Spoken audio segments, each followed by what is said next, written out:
Hello students, आज हम लोग देखते हैं क्लास 9 का साइंस का चैप्टर नंबर 3, जो इससे पहले बता चुके हैं 2 वीडियो में। बाकी जो बचा हुआ टॉपिक उसको आज हम लोग देखते हैं। और अगर आप पहले का वीडियो नहीं देखे हैं तो डिस्क्रिप्शन बॉक्स में लिंक रहेगा, वहाँ से आप जाकर देख सकते हैं पहले का वीडियो। और यहाँ पर देखिए इसमें क्या कह रहा है कि सूत्र इकाई द्रव्यमान हम लोग आज देखेंगे। तो सूत्र इकाई द्रव्यमान में क्या है कि किसी पदार्थ का सूत्र इकाई द्रव्यमान, किसी भी पदार्थ का, जैसे यहाँ पर मैग्नीशियम क्लोराइड है, तो इस पदार्थ का सूत्र इकाई द्रव्यमान क्या होता है कि इसमें जितना भी इसमें से जो संघटक है, इसमें सभी परमाणुओं के परमाणु द्रव्यमान, ठीक है। जैसे मैग्नीशियम है, मैग्नीशियम का परमाणु द्रव्यमान, क्लोरीन है, क्लोरीन का परमाणु द्रव्यमान, क्लोरीन यहाँ 2 एटम है तो दोनों का, और ये सभी का परमाणुओं का द्रव्यमान का योग जो होता है, ये क्या होता है, सूत्र इकाई द्रव्यमान होता है। ये हो गया। उसके बाद आगे बोल रहा है कि सूत्र द्रव्यमान का परिकलन उसी प्रकार से करते हैं जिस प्रकार से हमने आणविक द्रव्यमान का परिकलन किया था। तो आपको पहले याद होगा कि पहले के वीडियो में बता चुके हैं कि आणविक द्रव्यमान कैसा निकाला जाता है। और अगर इसलिए बोलेगा अगर नहीं आप देखें पहले का वीडियो तो आप पहले का वीडियो देख लें तो आगे का वीडियो समझ में आएगा। और उसमें पूछा भी गया है कि कुछ तत्वों का परमाणु द्रव्यमान, तो उसे आप बना कर देख ले बनता है या नहीं बनता है। तो इसमें आगे देखिए क्या बोल रहा है कि अंतर केवल इतना ही होता है कि यहाँ पर हम उस पदार्थ के लिए सूत्र इकाई का उपयोग करते हैं। यहाँ पर सूत्र इकाई द्रव्यमान निकाल रहे हैं तो सूत्र इकाई का ही उपयोग करेंगे। और आगे बोल रहे जिसके संघटक आयन होते हैं, जैसे सोडियम क्लोराइड। तो सोडियम क्लोराइड का बोल रहा है सोडियम कितना है, 1 है, 1 से गुना करेंगे किसको, सोडियम को, परमाणु द्रव्यमान को। तो वही लिखा हुआ 1 + 23 1 + 23 U, और सॉरी 1 + 23 नहीं होगा, 1 × 23 होगा। जितना परमाणु होगा उतना उसका, यहाँ पर सोडियम 1 है तो 1 गुना इसका 23 परमाणु द्रव्यमान, और प्लस इसमें क्लोरीन है, क्लोरीन 1 है तो 1 गुना क्लोरीन का परमाणु द्रव्यमान 35 होता है, 35.5 होता है, 35.5 सभी को यहाँ गुना कर देंगे और जोड़ देंगे तो आ जाएगा ये 58.5 आ जाएगा। ये यूनिफाइंग मास यानी कि इसका इकाई सूचित किया जाता है इकाई द्वारा। तो ये हो गया इसका सूत्र इकाई द्रव्यमान। अब आगे देखते हैं हम लोग इसमें क्या दिया हुआ है, ये कार्बन परमाणु का मोल। तो इसमें देखिए कार्बन परमाणु का मोल जो होता है, उस कार्बन को अगर बोला गया है तो कार्बन परमाणु में कितना ग्राम उसका परमाणु द्रव्यमान कितना होता है, 12 ग्राम होता है। अगर पूछा जाएगा 12 ग्राम में कितना मोल, तो 1 मोल होता है। और इसी 1 मोल बोले या फिर 12 ग्राम कार्बन बोले, बात एक ही होगा। 1 मोल ऑफ कार्बन, या तो फिर कार्बन का 1 मोल या 12 ग्राम कार्बन, ये दोनों किसके बराबर होगा। तो उसमें परमाणु अगर पूछा जाएगा तो ये इतना होगा 6.022 गुना 10⁻23 कार्बन के परमाणु होगा। 1 मोल कार्बन एटम का पूछा जाए या फिर 12 ग्राम कार्बन का पूछा जाए, ये सेम होगा। यहाँ पर एक बात ये भी याद रखना है कि ये दोनों जो यहाँ पर कार्बन, यहाँ पर देख सकते हैं इसको और इसको, ये दोनों 12 ग्राम कार्बन और कार्बन परमाणु का 1 मोल, ये कितना परमाणु के बराबर है, तो इतना परमाणु। यहाँ पर अगर हाइड्रोजन का भी 1 मोल लेंगे तो हाइड्रोजन का 1 मोल कितना के बराबर होगा, उसका जितना परमाणु द्रव्यमान होगा।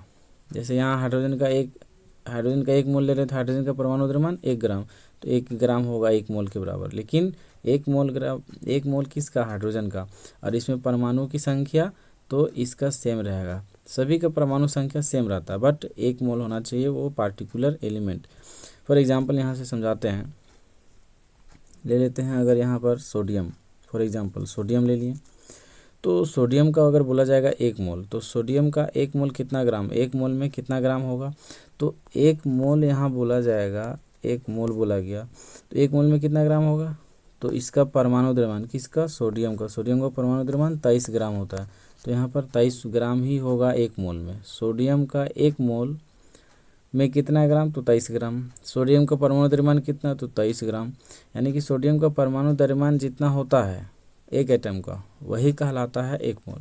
और यहाँ से अगर पूछा जाएगा कि सोडियम का 1 मोल में कितना परमाणु है, तो सोडियम का कितना परमाणु है, तो 6.022 गुना 10⁻23 परमाणु होगा। बस ये याद रखना है, सोडियम का 1 परमाणु कितना, 1 मोल के बराबर, और सोडियम का परमाणु द्रव्यमान किसके बराबर, 1 मोल के बराबर, ये 1 मोल हो गया। और 1 मोल में परमाणुओं की संख्या पूछा जाएगा, तो परमाणुओं की संख्या 6.022 गुना 10⁻23 होगा। और यहाँ पर अगर 23 ग्राम सोडियम में परमाणुओं की संख्या, तो 23 ग्राम में भी परमाणुओं की संख्या यही होगा, 6.022 गुना 10⁻23।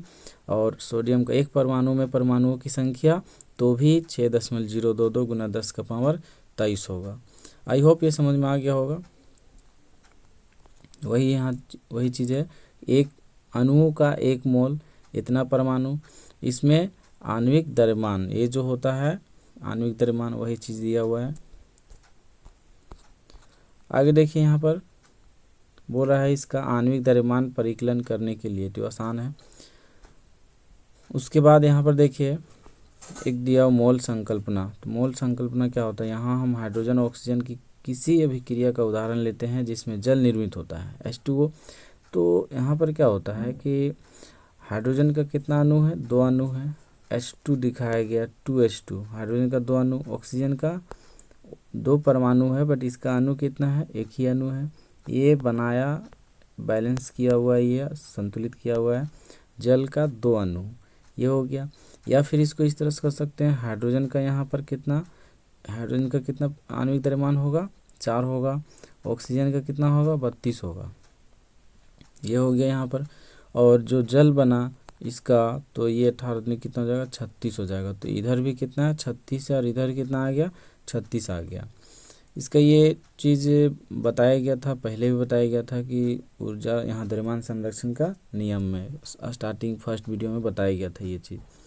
आगे क्या बोल रहा है इसमें कि उपरोक्त समीकरण से यह निष्कर्ष निकाल सकते हैं कि किसी पदार्थ की मात्रा उसके द्रव्यमान से अथवा उसके परमाणुओं की संख्या से विलक्षित कर सकते हैं, परंतु एक रासायनिक समीकरण से अभिक्रिया में भाग लेने वाले परमाणुओं, मतलब कि भाग लेने वाले जितना कौन कौन सा था, हाइड्रोजन और ऑक्सीजन था, भाग लेने वाले परमाणुओं अथवा अणुओं की संख्याएं सीधे प्राप्त हो जाती है। इसलिए पदार्थों की मात्राओं का ज्ञान उनके द्रव्यमान के आधार की अपेक्षा उनके परमाणुओं अथवा अणुओं या परमाणुओं की संख्या के आधार पर करना अधिक सुविधाजनक होता है। यानी कि इसमें जैसे अभी देखा थे, यहाँ पर परमाणु द्रव्यमान इधर इसका दोनों आसानी से पता चल जा रहा था, तो उस तरह से अगर पता किया जाता है तो ये सुविधा होता है। तो आगे क्या बोल रहा है, कहता है एक नई, इसलिए क्या किया गया, एक नई इकाई खोज किया गया जिसका नाम क्या दिया गया, मोल। ये हो गया मोल, यानी कि एक अच्छे से उसको पता करने के लिए समीकरण में या भी कोई भी तत्व का इकाई पता करने के लिए एक नया इकाई को खोज किया गया जिसे मोल नाम दिया गया। और इसका प्रतीक जो है मोल दिया गया है, ये मोल हो गया, ठीक है। और जिस यहाँ पर बोल रहा है ये पदार्थ की मात्रा का ऐसा ही मात्रक, पदार्थ की मात्रा का ऐसा ही इकाई जो है क्या होता है, मोल ही होता है। 1 मोल में क्या बोल रहा है, 1 मोल में यहाँ पर दिया हुआ है 6 गुना 6.022 6 गुना 10⁻23 तात्विक कण होते हैं। 1 मोल में इतना कण होता है, ये चीज़ बोला जा रहा है। यह संख्या को अवोगाद्रो स्थिरांक के नाम से जाना जाता है। अवोगाद्रो स्थिरांक 6.022 इंटू 10⁻23 होता है, इसी को लिया गया है। ये शॉर्ट यहाँ पर पूरा वैल्यू है, यहाँ पर शॉर्ट वैल्यू लिया गया, ये अवोगाद्रो नंबर है। अब यहाँ से देखिए आगे क्या बोल रहा है,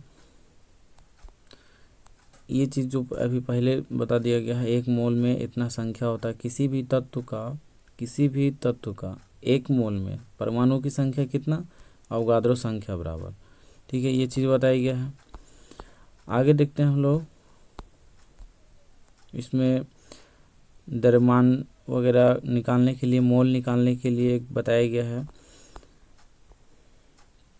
तो यहाँ से मोल संकल्पना में थोड़ा बहुत दिक्कत होता है किसी किसी को, तो ज़्यादा कुछ नहीं है इसमें,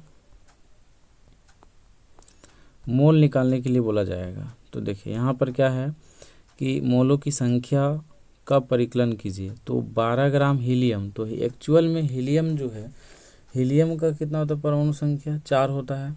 तो 4 ग्राम हीलियम में कितना मोल होगा, 1 मोल होगा, ठीक है।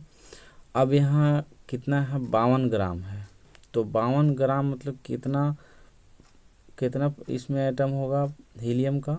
तो हम लोग कह सकते हैं कि 13 हो सकता है, 13 × 4 लिख सकते हैं। 4 ग्राम एक हीलियम परमाणु एटम का, और 13 इसी तरह का लेंगे एटम, तो कितना हो जाएगा, 13 चौक 52 हो जाएगा। ठीक है, तो ये 52 ग्राम। तो इस 4 को कितने से गुना करना पड़ा, 13, तो इसको भी कितने से गुना करना पड़ेगा, 13। तो इसमें मोलों की संख्या कितना होगा, तो 13 होगा।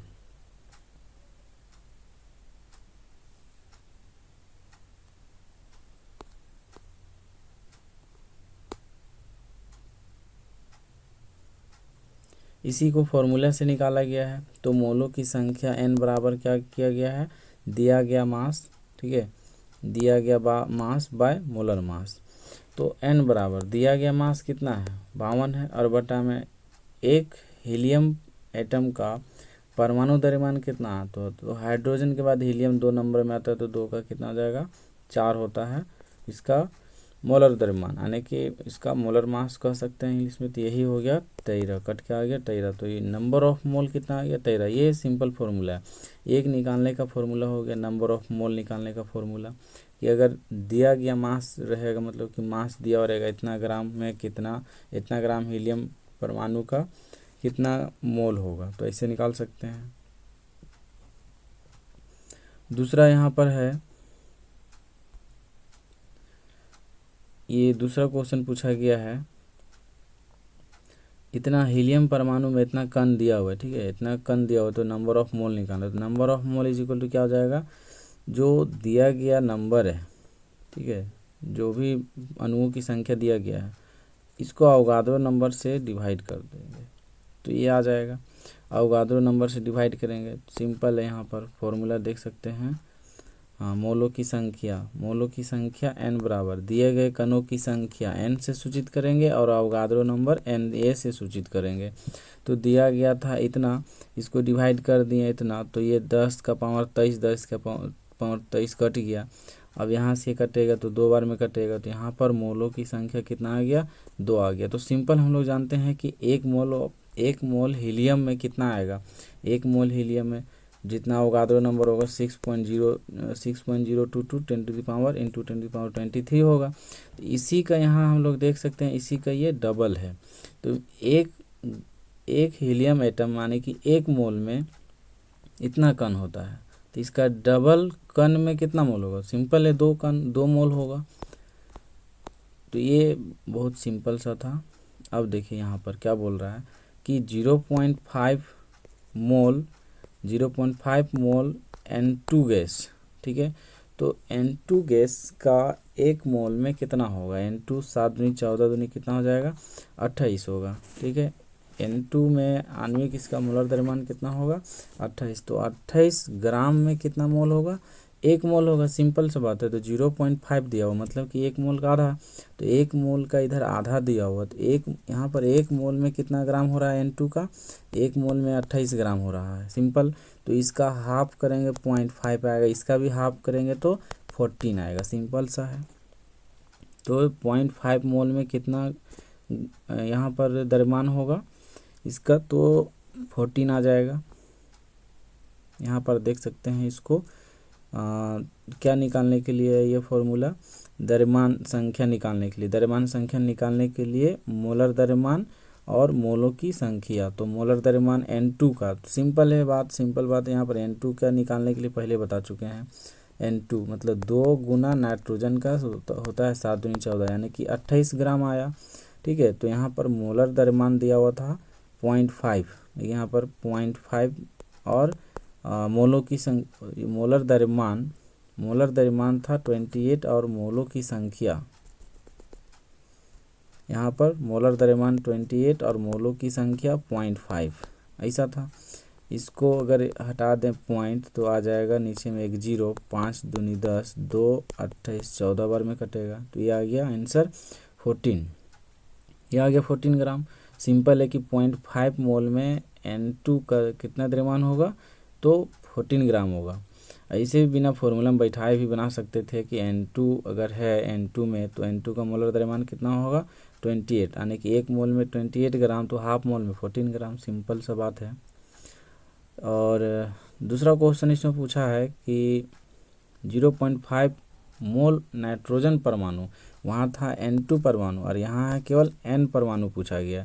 तो N का होता है कितना 14, तो 1 मोल में 14, तो 0.5 मतलब इसका आधा मोल में कितना परमाणु होगा। तो सिंपल सा बात है, 1 मोल का आधा कर दिए, तो यहाँ 1 मोल में जितना ग्राम पर यहाँ पर था 14 ग्राम था, तो इसका आधा 7 ग्राम हो जाएगा। या तो फिर डायरेक्ट फॉर्मूला से बैठा सकते हैं, मास यानी कि द्रव्यमान बराबर मोलर द्रव्यमान गुने मोलों की संख्या। तो मोलर द्रव्यमान नाइट्रोजन का कितना होता है 14 गुना मोलों की संख्या 0.5, तो इसको 0.5 से गुना करेंगे तो पॉइंट हटा देंगे नीचे 1 0, 5 दूना 10, 2 सत्ते 14, 7 आ गया। सिंपल क्वेश्चन है। आगे यहाँ पर बोला गया है, अब यहाँ पर कण दे दिया गया अणु कि ये इतना अणु में कितना होगा इसका परमाणु द्रव्यमान निकालने बोला है ना, परमाणु द्रव्यमान कितना होगा ये पूछा गया है।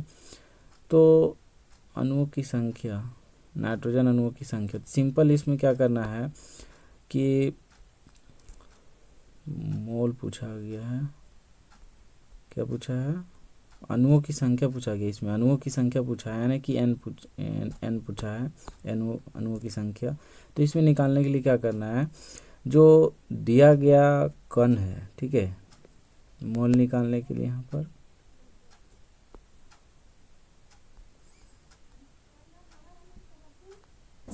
सभी क्वेश्चन में द्रव्यमान परिकलित करना था, द्रव्यमान का परिकलन करें। द्रव्यमान का परिकलन करने के लिए यहाँ पर हम लोग क्या जानते हैं, m बराबर दिया गया अणुओं की संख्या मोलर द्रव्यमान, ठीक है। तो यहाँ से हम लोग इसका निकाल सकते हैं। अभी तक हम लोग देख चुके हैं मोलों की संख्या निकालने के लिए फॉर्मूला। अब हम लोग देखेंगे, दिया हुआ रहेगा पार्टिकल्स दिया हुआ रहेगा, यानी कि कण दिया हुआ रहेगा कि सोडियम परमाणु का इतना कण है और इतना ग्राम, तो उसका कितना मास रहेगा। जैसे फॉर एग्जांपल यहाँ पर एक 4 नंबर में दिया गया है कि इतना परमाणु, इतना अणु है, उसमें नाइट्रोजन का संख्या से द्रव्यमान निकालना है, ठीक है, परमाणु द्रव्यमान निकालना है। यहाँ दिया हुआ था कि निम्नलिखित का द्रव्यमान परिकलित करें। तो इसमें दिया हुआ था N2, ये N2 दिया हुआ है, यहाँ पर नंबर ऑफ अणु यानी कि अणुओं की संख्या दिया हुआ है। तो इससे इस तरह से अगर रहेगा तो उसका कैसे निकाला जाएगा। तो फर्स्ट अपॉन N2 है, तो N2 का द्रव्यमान हम लोग लिख सकते हैं, क्या लिख सकते हैं, नाइट्रोजन का स्पेशली होता है 7 का परमाणु संख्या, इसका परमाणु द्रव्यमान 7 दूनी 14 होता है, और यहाँ 2 है इसलिए 14 को 2 से गुना कर देंगे तो ये हो जाएगा 28। तो यहाँ पर परमाणु द्रव्यमान आ गया। लेकिन अब यहाँ पर है कि इसका दिया हुआ है नंबर, पार्टिकल्स का नंबर कितना दिया हुआ था, समथिंग कुछ दिया हुआ था, तो ये नंबर दिया हुआ है, तो इस तरह से है। तो अब इसका द्रव्यमान कितना होगा ये निकालने के लिए कैसे निकाला जाएगा, एक्चुअल में द्रव्यमान होगा कितना। तो सिंपली हम लोग जानते हैं कि n बराबर जो होता है ये नंबर ऑफ पार्टिकल्स और अवगाद्रो नंबर होता है। यहाँ से n इज इक्वल टू हम लोग क्या जानते हैं, given mass by molar mass, ये होता है is equal to n by n, यानी कि अवगाद्रो नंबर। तो हम लोग को निकालना है गिवन मास, ठीक है। तो यहाँ पर मोलर मास को उधर कर देंगे, इधर भागम उधर जाएगा तो गुना में, यानी कि m is equal to molar mass और फिर इनटू में n number of particle, given number of particle, और बाय में अवगाद्रो नंबर। इस फॉर्मूला से बैठाना इस फॉर्मूला पे, ठीक है। तो यहाँ से देख सकते हैं ये जो दिया गया है सेम फॉर्मूला जो अभी बताए हैं। तो मोलर मास 28 अभी बताए थे, N2 का मोलर मास 28 होगा, और नंबर ऑफ पार्टिकल दिया हुआ था अवगाद्रो नंबर के इक्वल, तो नीचे भी अवगाद्रो नंबर, दोनों क्या हो जाएगा, सेम कट जाएगा, तो ये 28 बच जाएगा, इसलिए यहाँ पर ये 28 ग्राम हो जाएगा। इसमें ये हो गया। और क्वेश्चन था इसमें कुछ इसमें क्वेश्चंस और थे, जैसे यहाँ पर दिया गया है।